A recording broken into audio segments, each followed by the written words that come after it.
కులానికి ఒక అసోసియేషన్, బంధువులకు ఒక అసోసియేషన్ ఒక పాస్టర్, కులానికి ఒక మాస్టర్. ఆ ప్రభు శరీరాన్ని ఎలా చీల్చిపడుతున్నారు చూడండి అసలు.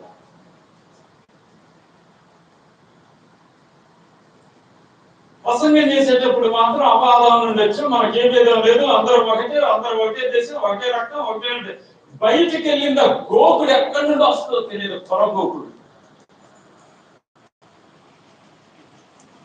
యాకోబు రాసిన పత్రికలో యాకోబు గారు అంటారు,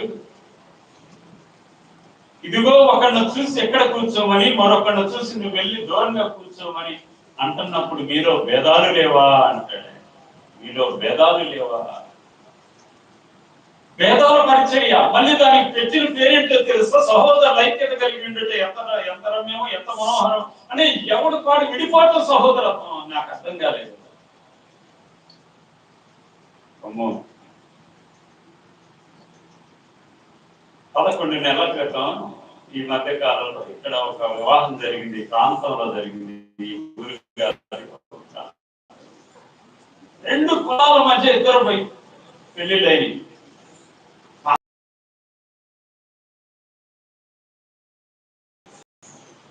దీన్ని పెళ్లి చేసినాడు ఎవడో పట్టుకున్నాడు.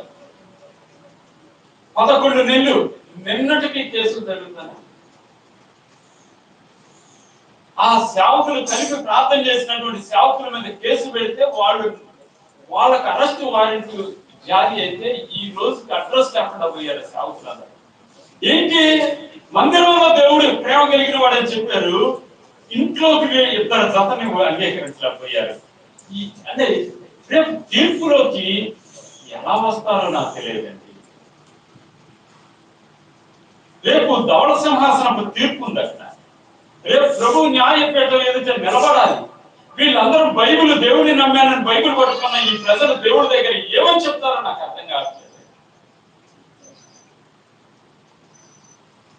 అందుకని ప్రభు ఈ భూలోకపు రాజకీయం నాకు వద్దు అని ఆయన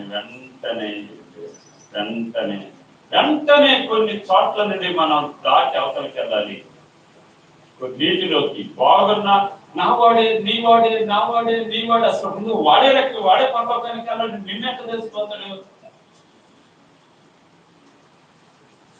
కనుక ప్రియమైనటువంటి దేవుని పిల్లలారా, ప్రభు ఒక వెంటనే వెళ్ళటంలో ఉద్దేశం అది.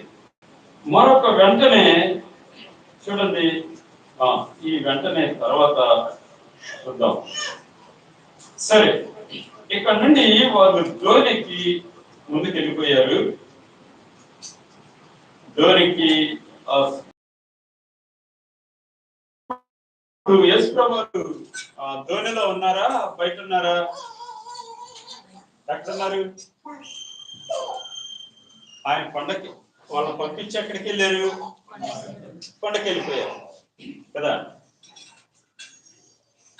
ఇప్పుడు వీళ్ళు సముద్రం మీద, గలిలయ సముద్రంలో ప్రయాణం చేస్తా ఉన్నారు.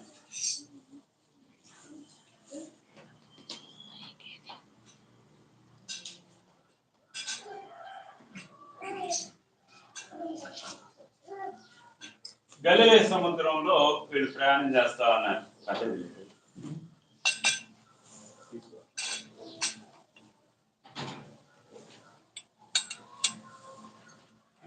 సముద్రం మీద ప్రయాణం చేస్తాడు. ఆ గలిలయ సముద్రానికి వింతైన అలవాటు ఉంది. చూడండి, ఏనండి, గలిలయ సముద్రానికి, ఆ సముద్రానికి, మన సముద్రాల మీద తుఫాన్ రావాలంటే వాతావరణ శాఖ పసిగట్టింది.